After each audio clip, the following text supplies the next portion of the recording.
Sekali lagi. Yes.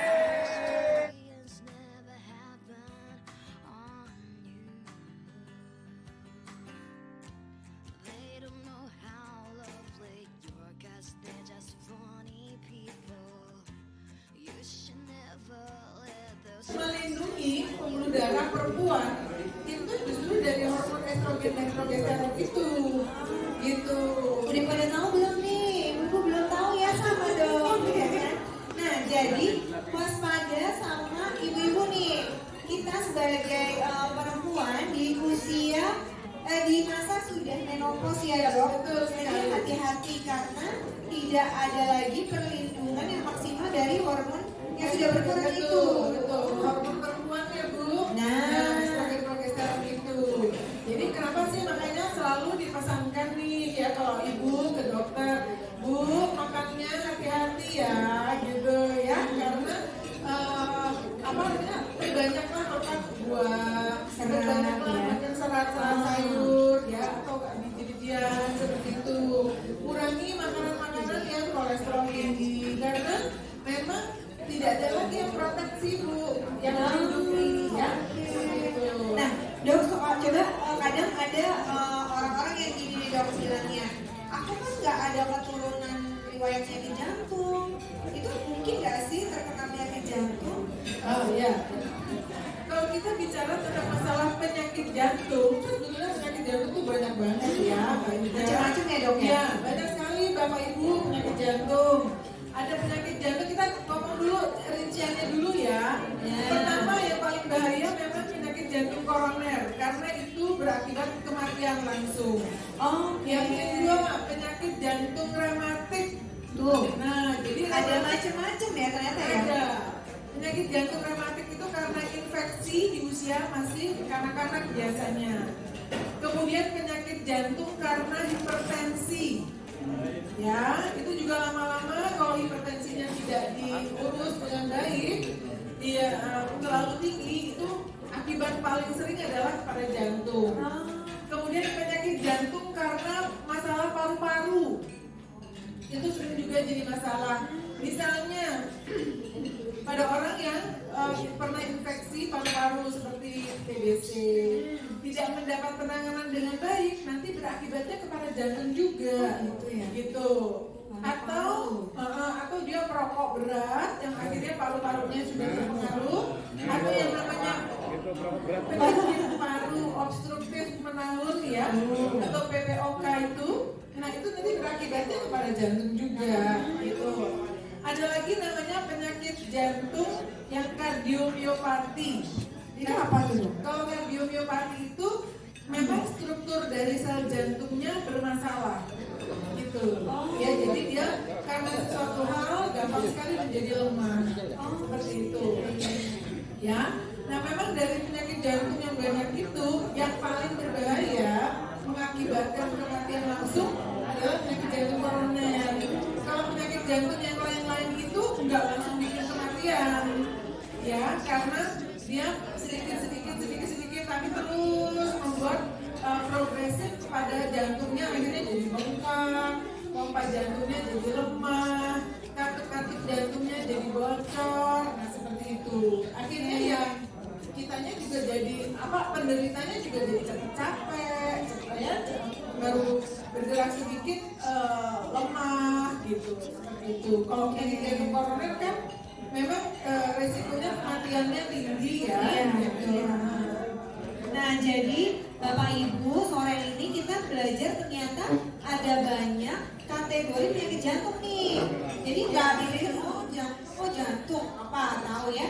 Ternyata ada banyak yang kematian mendadak, jantung koroner, ada jantung yang terjadi akibat kerusakan paru juga ada sendiri ya. Nah jadi kita harus lebih waspada dari situ. Nah kalau gitu sebenarnya faktor yang menyebabkan bisa terjadi penyakit jantung atau faktor risiko itu sendiri apa aja sih dok sebenarnya? Oke, kalau kita bicara penyakit jantung koroner, memang tidak semua orang punya potensi untuk penyakit jantung koroner.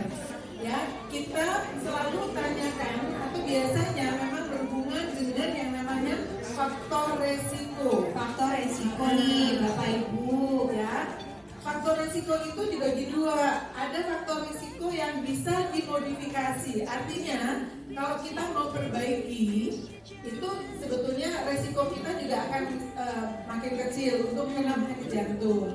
Tapi kalau ada juga faktor resiko yang tidak bisa dimodifikasi. Yang tidak bisa dimodifikasi contohnya apa? Faktor keturunan. Itu nggak bisa dimodifikasi ya, genetik kan? Gitu. Kemudian faktor usia pada perempuan, Ya. kan pasti semua perempuan akan menjalani atau mengalami yang namanya masa menopause. Iya. Ya toh? Tapi kalau faktor risiko yang bisa dimodifikasi apa? Contohnya hipertensi, kan bisa diturunkan, tensinya bisa dikontrol. Itu ya Pak? Kemudian kolesterol tinggi, kan bisa dikontrol kolesterolnya. Iya, iya. Gula darah tinggi atau penyakit diabetes mellitus bisa dikontrol gulanya supaya tidak timbul komplikasi ke penyakit jantung. Kegemukan, nah kan sebetulnya bisa dikontrol supaya turun beratnya. Iya. Misalnya seperti itu. Jadi biasanya selalu ada hubungannya dengan faktor risiko itu. Jadi nggak semua orang kena sakit jantung. Nah kalau kita punya faktor risikonya, misalnya tadi hipertensi atau gula atau kolesterol atau juga rokok ya. Nah berarti ya harus waspada karena kita sudah punya faktor risiko itu. Iya, iya, iya. Siapa ayo di sini yang merokok? Ayo. Rahasia ya. Oh di sini nggak merokok ya, di luar. Ya, bagus ya. Oke. Ya. Bapak Ibu ada yang mau tanya nggak? Ya boleh. Assalamualaikum warahmatullahi wabarakatuh. Assalamualaikum Dr. Terima kasih. Ada 3 pertanyaan saya. Ya, Yang mewakili juga. Kalau mewakili berarti penyakit juga. oh ya, Saya kan kolesterolnya tinggi. ya, Ya, itu aktif ya. Rata-rata memang di atas 200 pasti. Tapi ada beberapa zat dokter yang bilang kolesterol itu sudah bukan bahaya lagi. Karena di Amerika seperti itu.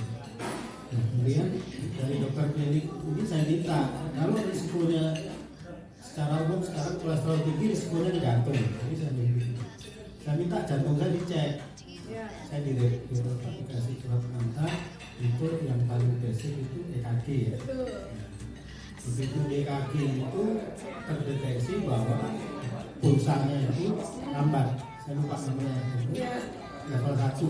ya, Itu ini bahasa itu ya, itu Pak. Jadi kalau secara teknis itu sebenarnya pulsanya terlambat. Jadi pulsa yang dikirim dari jantung 1 ke jantung 2 itu terlambat berapa milisecond. Itu level 1 itu ternyata kurang dari. Saya lihat grafiknya yang bisa diterangkan. Kemudian saya minta untuk ke spesialis yang lain. Jadi dokter kemana? Mitra Timur itu dokter Faris Basara. ya, Dokter Faris. Saya ke situ. Bilang penyakit saya ini, aktivitas saya biasa aja, olahraga, tenis, ya masalah.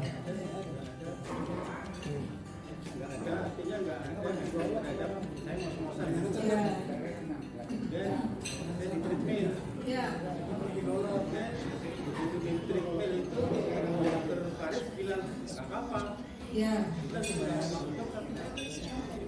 ya, ya, ya, ya,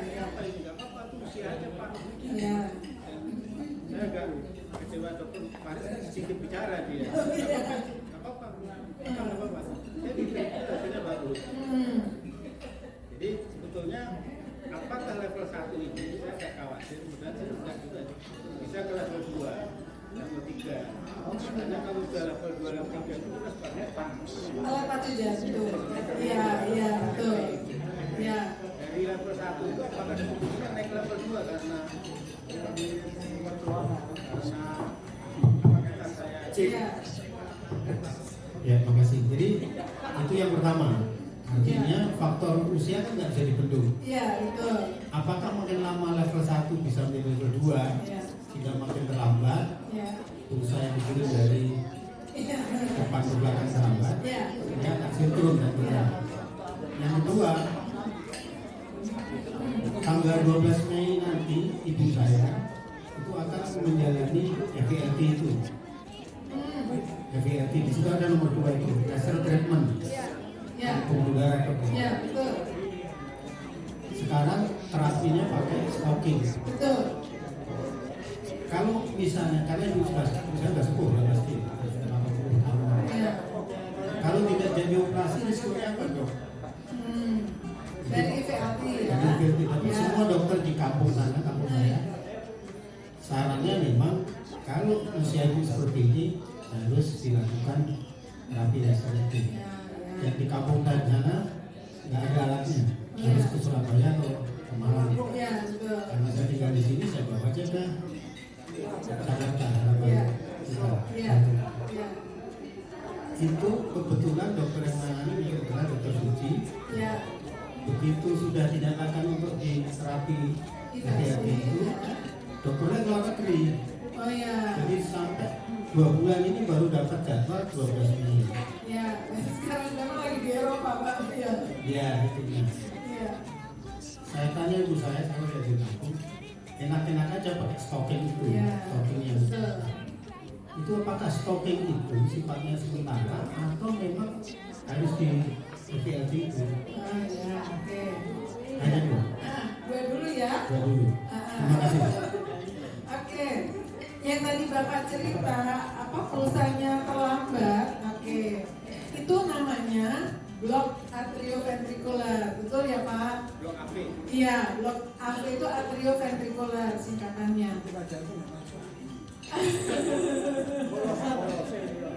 Ya, jadi itu sebetulnya gangguan aliran listrik jantung. Ya, gangguan aliran listrik jantung itu memang penyebabnya macam-macam Pak, gitu ya. Yang paling ditakutkan adalah memang karena masalah dengan koroner. Koroner yang tersumbat atau menyempit sehingga suplai darah yang memberikan nutrisi buat pusat listriknya, pusat pembangkit listriknya itu misalnya terganggu, itu dia jadi akan lambat aliran listrik ke semua jantungnya.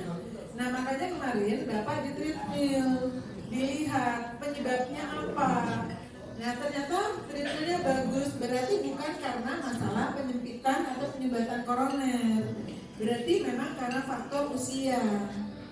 Memang betul Pak, resiko yang listrik jantung jadi makin lambat itu bisa makin lama makin parah, ya. Tapi gimana langkahnya? Memang tidak ada yang bisa dilakukan. Paling yang dianjurkan hanya olahraga. Dengan olahraga yang baik kan kita berharap sirkulasi darah jantung jadi makin baik sehingga tidak jadi stadium 1 jadi akhirnya stadium 2 akhirnya malah jadi akhirnya total. Yang paling parah adalah total AV block. Kalau total AV block itu memang pada beberapa kasus harus pasang alat pacu jantung yang ditanam di dada alatnya, ya di operasi kecil alat itu ditanam di dada dan itu untuk memacu jantung karena aliran listrik jantungnya sudah tidak berfungsi normal. Nah itu berarti Bapak salah satunya dari faktor usia karena treatmentnya bagus, jadi bukan karena masalah koroner. Kalau misalnya treatmentnya nggak bagus, berarti kan ada masalah dengan penyempitan pembuluh darah koroner. Biasanya pembuluh darah koronernya diperbaiki aliran darahnya, sehingga si pembangkit listriknya itu dapat aliran suplai bahan bakar yang bagus lagi, dia bisa normal lagi. Nah seperti itu ya, makanya dibilang normal Pak, nggak apa-apa, normal Pak, nggak apa-apa. Tapi apa yang perlu dilakukan? Gitu. Mungkin biasanya kita hanya observasi saja. Tiap misalnya 2 bulan atau 3 bulan sekali Bapak direkam jantung ulang, ya seperti itu. Nah yang dilakukan sama Bapak apa? Cukup olahraga, nggak perlu yang lain-lain. Nggak perlu, apakah harus minum obat? Tidak juga, karena ini faktor dari usia, faktor degeneratif, ya. Nah seperti itu. Apakah perlu minum obat? Tidak. Kalau seperti itu, kecuali memang karena masalah dengan penyakit jantung koroner, ya. Nah, tapi perlu Pak evaluasi, misalnya 2 bulan, 3 bulan sekali, Bapak rekam jantung lagi, sambil terus olahraga, 2 bulan, 3 bulan rekam jantung lagi, seperti itu, ya.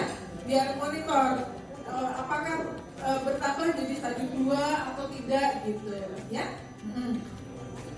Belum selesai. Itu lagi yang IVLT, ya. Nah, ini berkaitan juga IVLT itu singkatan dari endovascular laser therapy atau istilahnya EVLA, endovascular laser ablation. Memang untuk memperbaiki pembuluh darah yang namanya vena. Vena, kan pembuluh darah itu ada 2 ya. Arteri itu isinya darah bersih, vena itu isinya darah kotor yang kembali ke jantung. Nah, kalau IVLT atau EVLA itu adalah untuk memperbaiki pembuluh darah vena. Kenapa sih harus begitu? Ya, biasanya pertama memang karena faktor usia. Kemudian faktor pada perempuan biasanya melahirkan banyak, ya. Kemudian terlalu banyak berdiri, pekerjaan yang terlalu banyak berdiri. Nah, itu juga bikin darah itu akhirnya stagnan Pak di bawah, stagnan di kaki. Kan harusnya darah dari jantung lewat arteri ke seluruh tubuh sampai ke sel-sel. Nanti dari sel ke ke mikrovaskular, kemudian balik lagi ke venula, vena, balik lagi ke jantung. Nah, venanya ini melebar. Terus Jadi kayak karet gitu ya dok? Ya, Ya, betul, besar ya. betul. Venanya itu melebar. Kenapa? Memang kecenderungan perempuan sama laki-laki, perempuan lebih cepat melebarnya vena itu dibandingkan laki-laki. Karena apa? Karena faktor hormonal. Ya, terutama untuk perempuan yang memakai kontrasepsi hormon itu lebih hati-hati. Kenapa? Makanya kalau orang yang perempuan yang pasang kontrasepsi hormon itu dia lebih banyak varisesnya. Salah satunya itu. Varises itu sebetulnya adalah bentuk dari vena yang melebar. Gitu, ya. Darah vena ya. Ya, vena yang melebar. Kemudian faktor dari dia melahirkan makin banyak, maka resiko untuk si vena yang melebar akan semakin besar. Ya, sama pekerjaan yang terlalu banyak berdiri.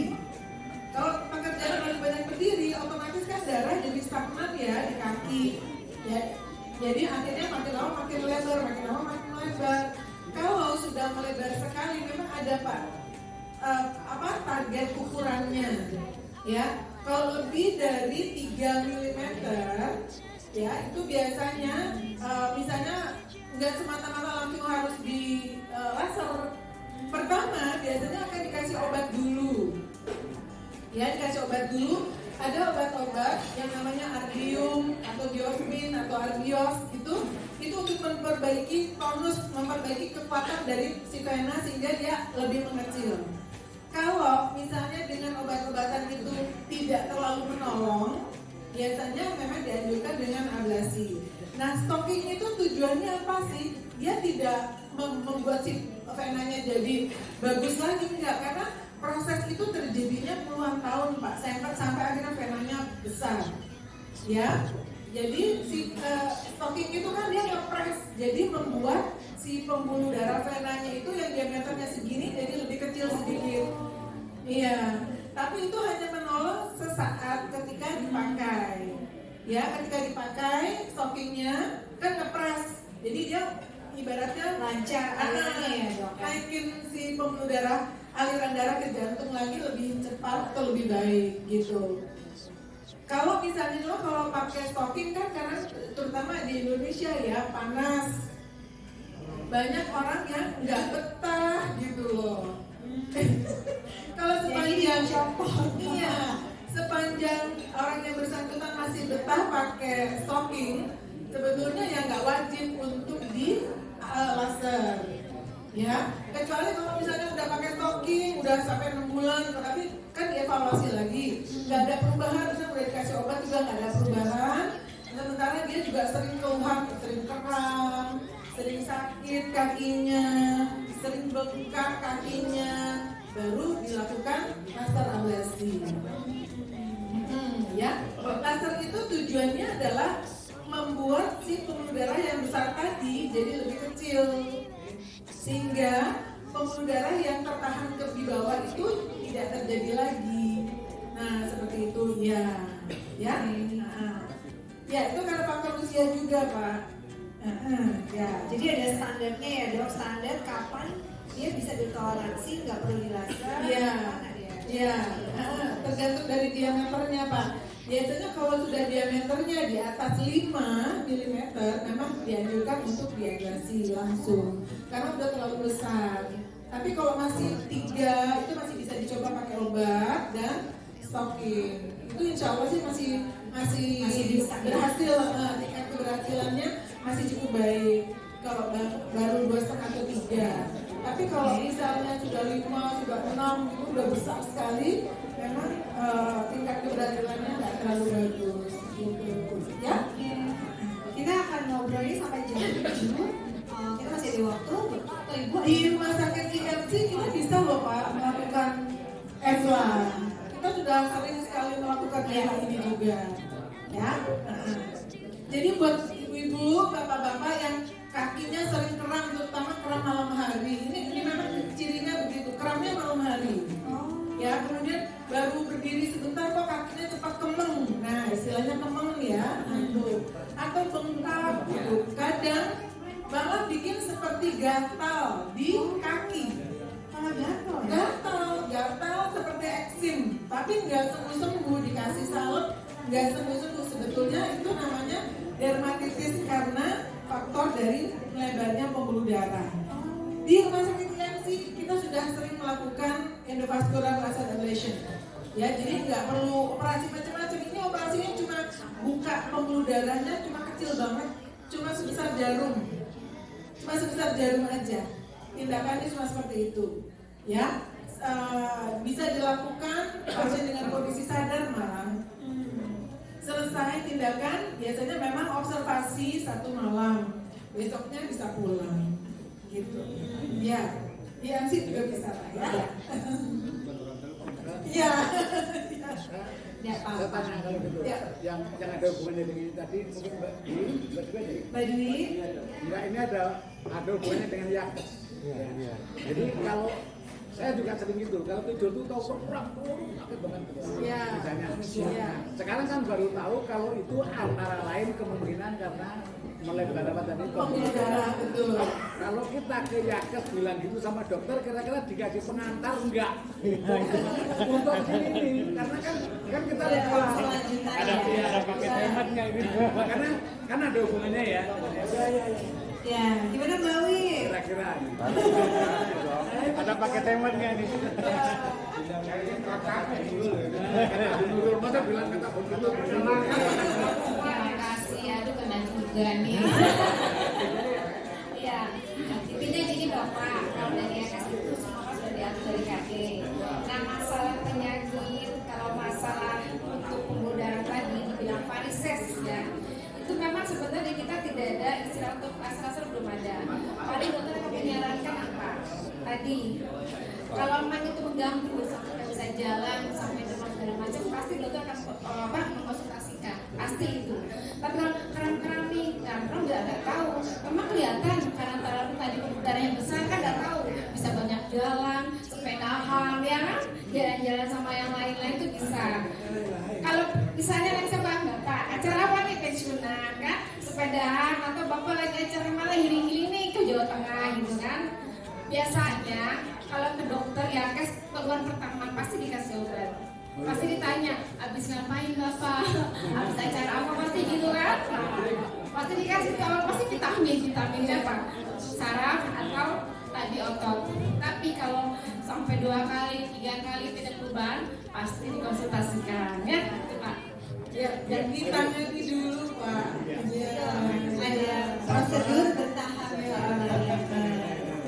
Gitu. Tapi pasti karena kita adalah provider dari Yakes, ada ketentuan dan kebijakan yang kami ikutin ya. ketentuan dari Yakas seperti apa. Tapi sangat kooperatif so far ya dari Yakas. Yang jelas pasti kalau maintenance care itu akan ada diobati dulu di tahap satunya, tahap awal. Kalau memang berulang lama, baru itu dikonsultasi. Iya. Ya. Kalau nggak perlu lanjutan ya kan sudah sembuh sudah selesai. Gitu. Ya. Ada lagi, Bapak? Oh ya, boleh. Boleh?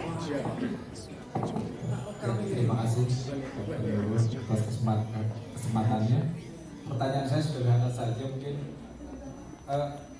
apa sih sebenarnya penyebab daripada penyakit jantung agar kita itu tidak, kalau bisa dijauhkan dari penyakit jantung. Itu aja dong. Makasih. Iya, oke. Tadi kita bicara tidak semua orang bisa kena sakit jantung. Tenang aja Pak. Ya. Nah penyakit jantung yang terutama penyakit jantung koroner tadi itu hubungannya dengan faktor resiko yang ada di diri kita.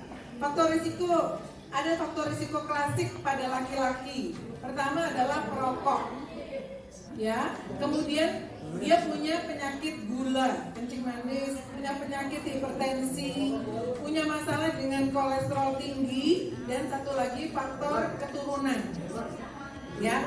Cuma faktor keturunan itu biasanya terjadinya pada usia muda. Jadi kalau misalnya usia sudah di atas 55 baru terjadi penyakit jantung koroner itu bukan karena faktor genetik. Iya, itu faktor dari pola hidup. Gitu, ya.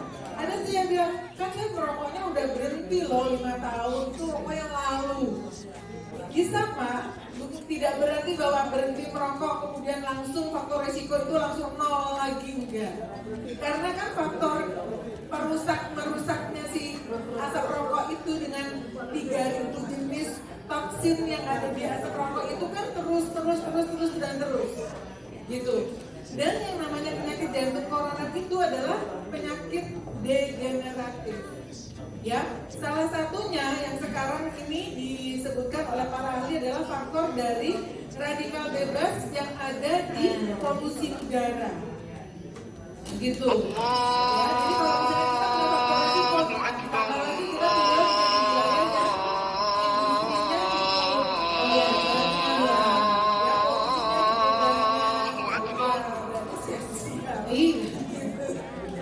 ya, kalau pada wanita faktor risiko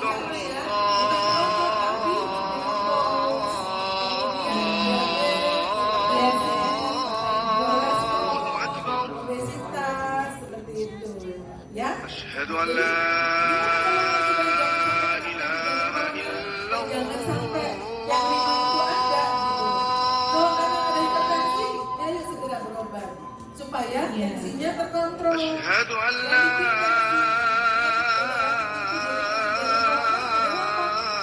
إله إلا الله Tensinya tinggi terus, ini dia luka di pembuluh darahnya. Kalau luka di أشهد pembuluh darahnya أن محمد رسول الله Ya, kolesterol tinggi gimana? Sama, kolesterol tinggi kan juga أشهد luka أن di pembuluh darah. محمد Nempel gumpalan darah رسول tersumbat. الله Ya, oke. Jadi sebagai penutup nih dong saya malam ini, tipsnya apa sih buat Bapak Ibu untuk bisa حي على bisa الصلاة menjaga dan terhindar ya Bapak Ibu? Itu apa aja sih dok? Oke, jaga faktor resiko yang حي baik. على Boleh Bapak Ibu, kan nggak pernah dihalangi kok. Tapi ya dibatasi, tahu batasnya. Ya, segala sesuatu yang berlebihan kan tidak baik. Betul. Ya toh? Jadi boleh, saya boleh حي juga. على Boleh. الفلاح Dua kali daging seminggu masih diperbolehkan 2 kali loh Pak. Iya. حي على Kalau tiap hari الفلاح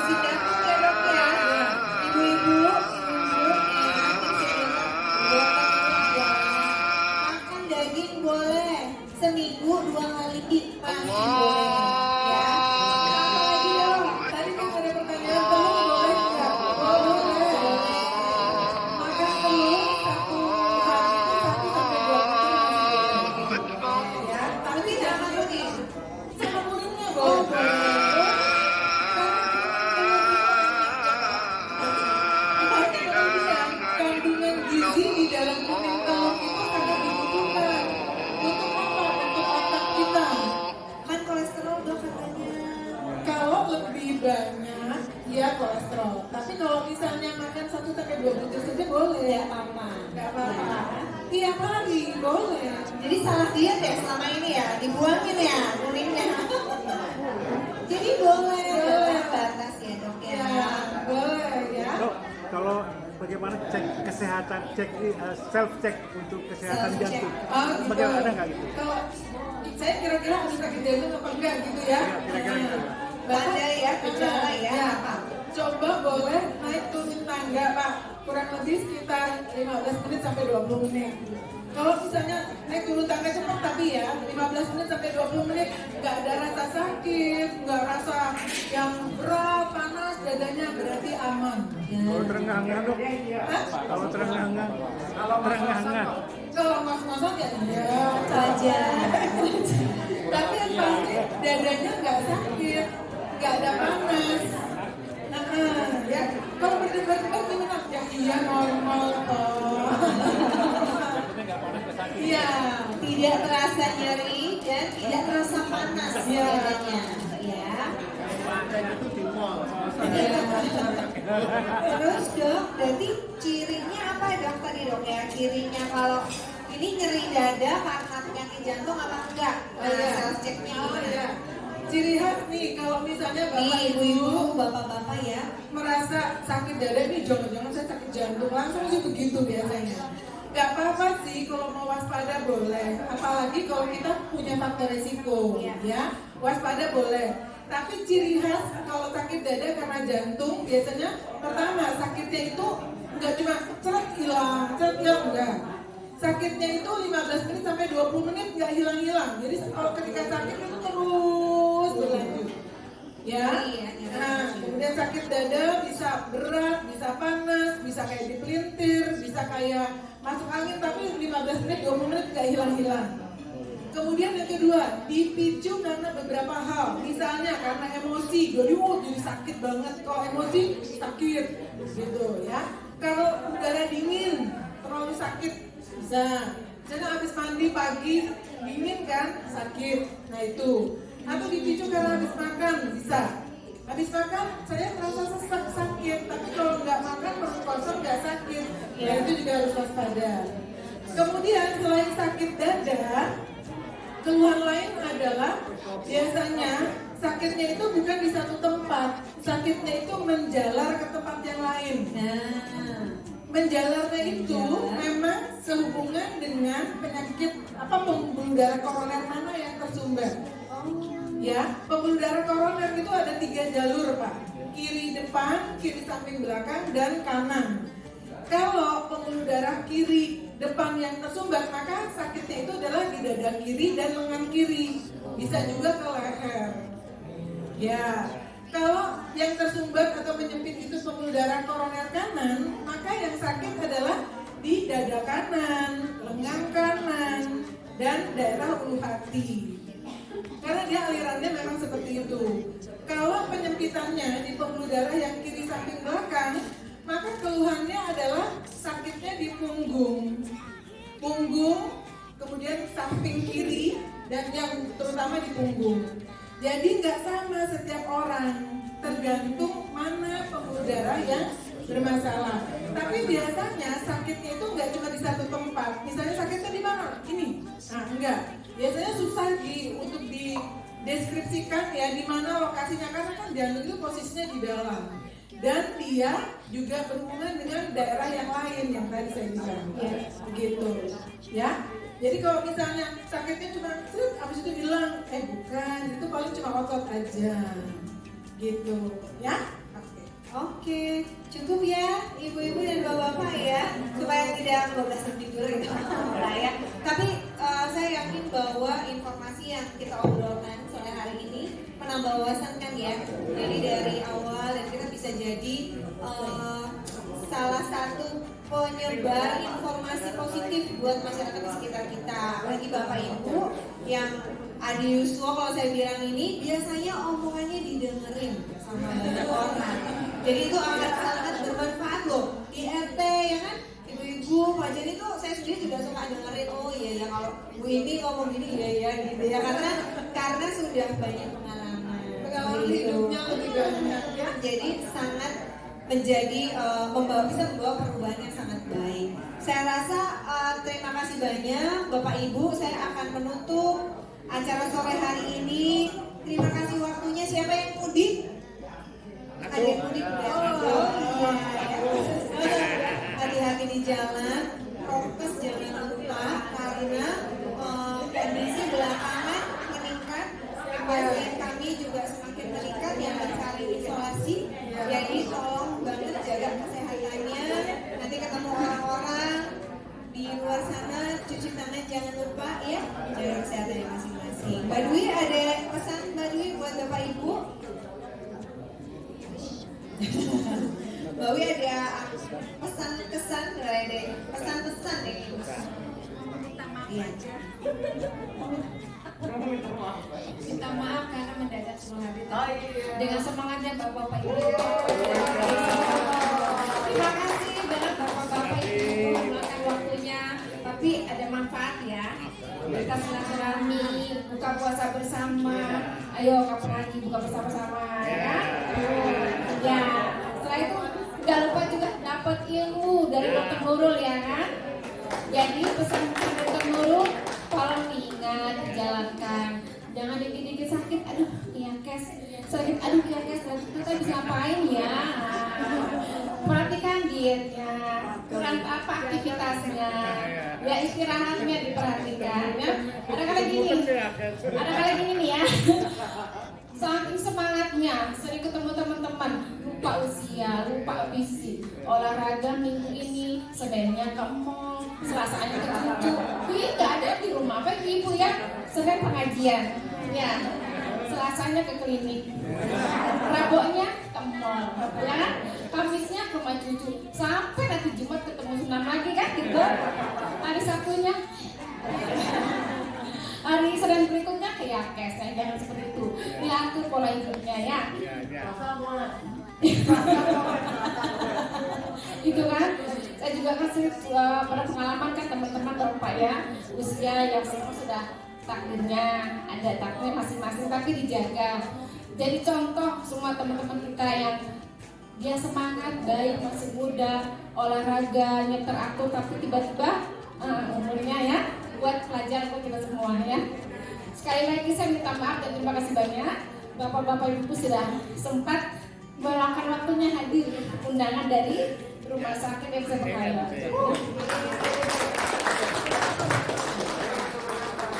Doa saya mudah-mudahan puasa dan ibadah Bapak Ibu semua diterima oleh Allah SWT, diberikan panjang umur, kesehatan, rezeki dan barokah selalu, ketemu Ramadan di tahun depan. Amin amin ya rabbal alamin. Saya pribadi minta maaf, maaf lahir dan batin ya, banyak salah. Kalau malam telepon saya diangkat di rumah sakit selama, mohon dimaafkan ya. Ya, terima kasih. Assalamualaikum warahmatullahi wabarakatuh. Terima kasih. Tepuk tangan buat Bapak Ibu hebat semua ya. Kita foto dulu. Fotonya di depan atau gini aja ya, kayak di atas panggung ya. Cantik gini dong, ya. Mas Rifki gini mas, biar kelihatan semua Bapak Ibu. Kelihatan nggak? Merapat ke sini kali ya? Agak ke tengah. Ini sama ya. Ini Pak Ibu udah mau ulang. Ayo mulai.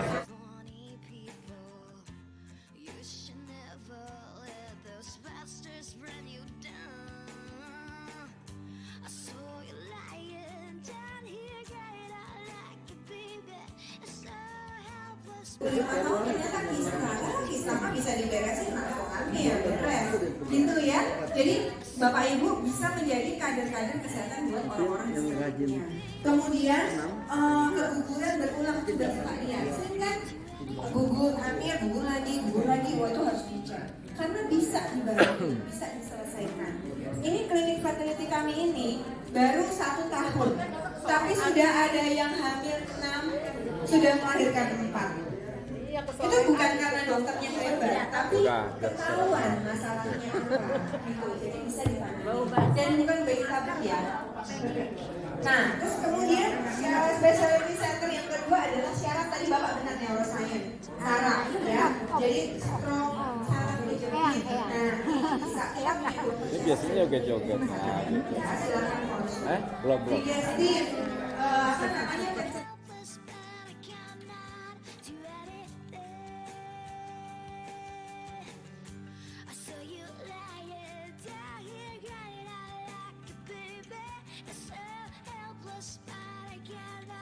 Seperti dia menurun, hari ini masih MB. Oke, ini mungkin dilewat ya karena dokternya juga belum. Ini lewat aja. Nah, sebutkan ini gak ada contekannya kan? Coba lihat dulu. Kalau ini aman Bu, karena pasti kalau yang udah pernah mendapatkan layanan atau misalnya tetangganya atau temannya pasti tahu lah ya. Karena ini soalnya agak aneh. Iya. Siapa dulu yang Kita kasih yang pernah kasih Waduh, langsung Om Ganjar langsung kayak gini. boleh. John. Mungkin. Iya. Satu. Oh benar, dua.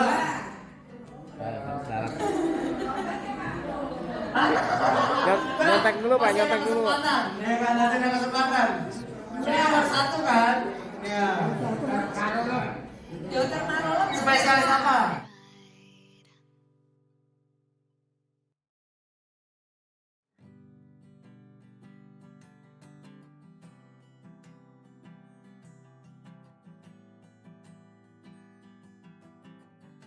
Kita punya psikolognya.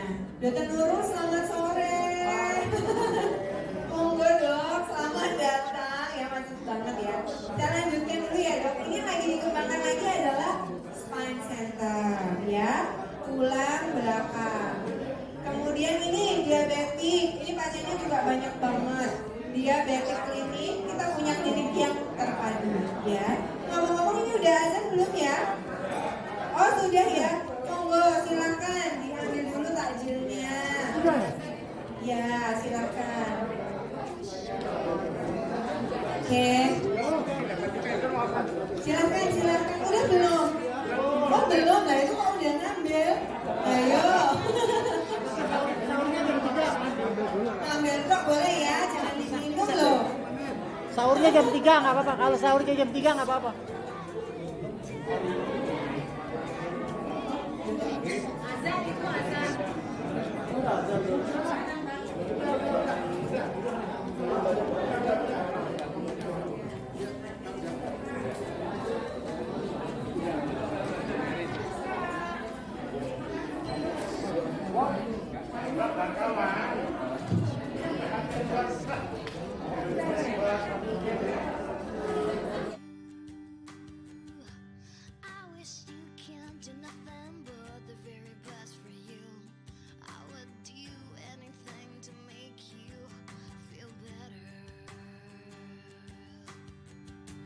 Iya, suasana buka bersama dengan jaket dan kerjasama dengan masak MC Pekayon di Hotel Bekasi. Sip. Udah aja. Pes, mana bos?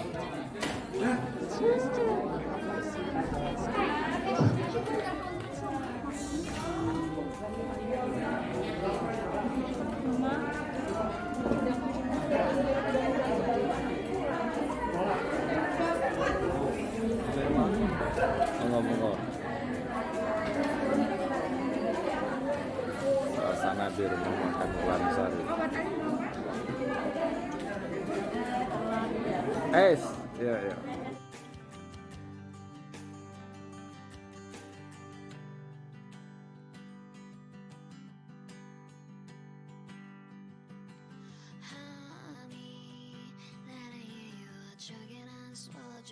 Halo ibu-ibu.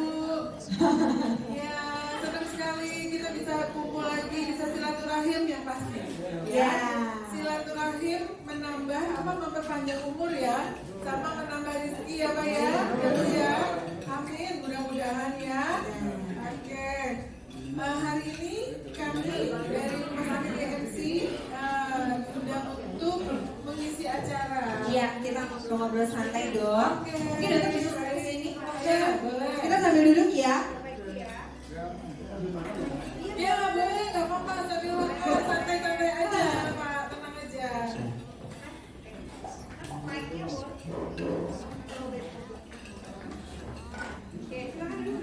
Iya, boleh, yuk. Kita ngobrol santai aja ya, Pak, Ibu. Bapak Ibu yang punya pertanyaan, yang udah disimpan pertanyaan dari rumah, dari selama ini sudah pakai, boleh cerita ya, boleh ditanyain. Mumpung nih nggak expert Korea ya. Jadi dokter mungkin boleh ceritain kebanyakan kenapa kasus penyakit jantung itu banyak terjadi pada orang di usia lanjut. Ya, kenapa sih penyakit jantung terjadi pada usia-usia seperti ini?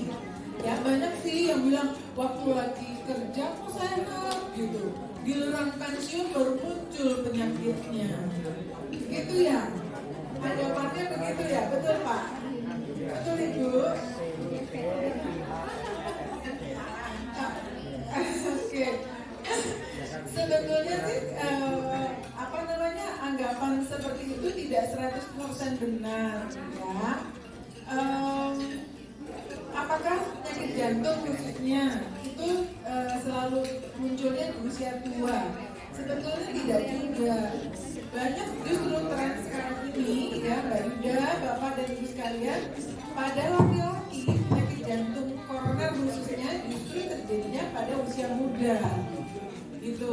Kenapa baru muncul di usia tua? Mungkin waktu usia muda kan terlalu sibuk nih dengan pekerjaan, ya toh?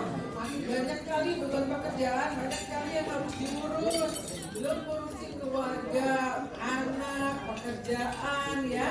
Sehingga kadang-kadang walaupun sudah bergejala keluarnya itu, tapi tidak terlalu dianggap ya. Gitu, nggak apa-apa ini, nggak apa-apa ini, gitu ya.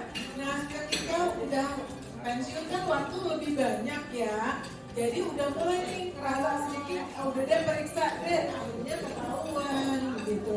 Jadi sebenarnya tidak 100% bahwa sakit jantung itu hanya dialami oleh orang di usia senja ya dok? Enggak ya? Enggak. Jadi siapa aja memang bisa ya? Oke. Siapa saja, bahkan ya tadi dari survei kesehatan di Indonesia termasuk oleh WHO ya, tren untuk penyakit jantung yang paling membahayakan itu kan penyakit jantung koroner ya. Nah itu terjadinya pada laki-laki justru di usia muda. Cuma beda bagaimana tren untuk penyakit jantung pada perempuan. Memang munculnya itu di usia lanjut. Jadi di usia setelah 50 tahun. Oh jadi kalau untuk bapak-bapak, untuk laki-laki di usia muda, Ya, betul. untuk ibu-ibu di usia lanjut. Waduh. Setelah pensiun, setelah menopause. Karena apa? Ini dengan perempuan itu dengan dia sudah menopause itu tidak kadar hormon estrogen dan progesteronnya kan semakin sedikit berkurang semakin sedikit. Nah itulah yang membuat akhirnya bagian dari pembuluh darah itu tidak ada lagi proteksinya.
swallowed your pain, and I'm sure you always try to make everything right.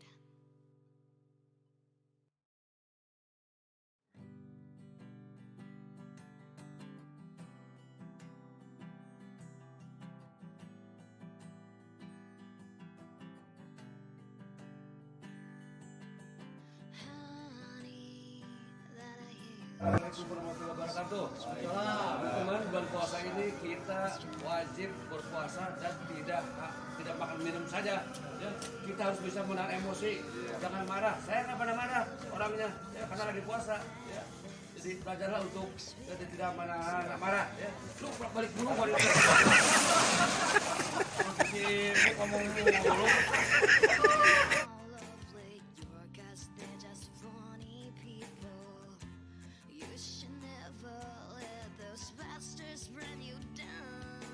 Kalau sakit dada karena jantung, biasanya pertama sakitnya itu udah cuma celak hilang udah. Sakitnya itu 15 menit sampai 20 Selamat menit umroh. udah hilang. Jadi kalau sakit itu terus berlanjut. Ya. Nah, kemudian sakit dada bisa berat, bisa panas, bisa kayak dipelintir, bisa kayak masuk angin, tapi 15 menit 20 menit nggak hilang-hilang. Kemudian yang kedua, dipicu karena beberapa hal. Misalnya karena emosi, jadi sakit banget kalau emosi, sakit gitu ya. Kalau darah dingin, jadi alhamdulillah. Sehat-sehat ya. Karena habis mandi pagi, dingin kan, sakit. Nah itu. Atau dipicu karena habis makan, bisa. Habis makan, saya merasa sesak sakit, tapi kalau nggak makan, kosong nggak sakit.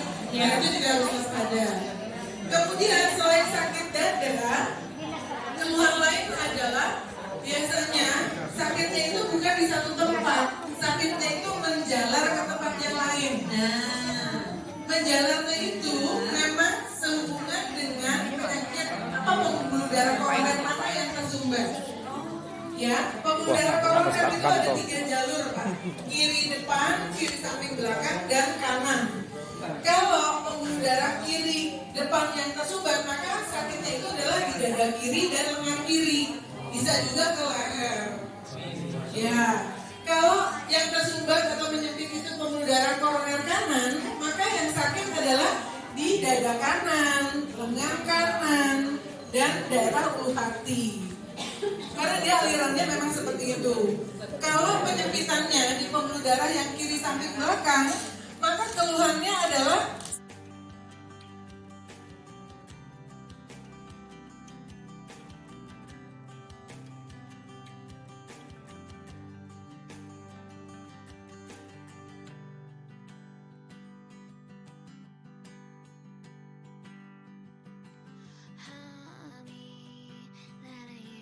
Chugging and swallowed your pain, and I'm sure you always try to make everything right.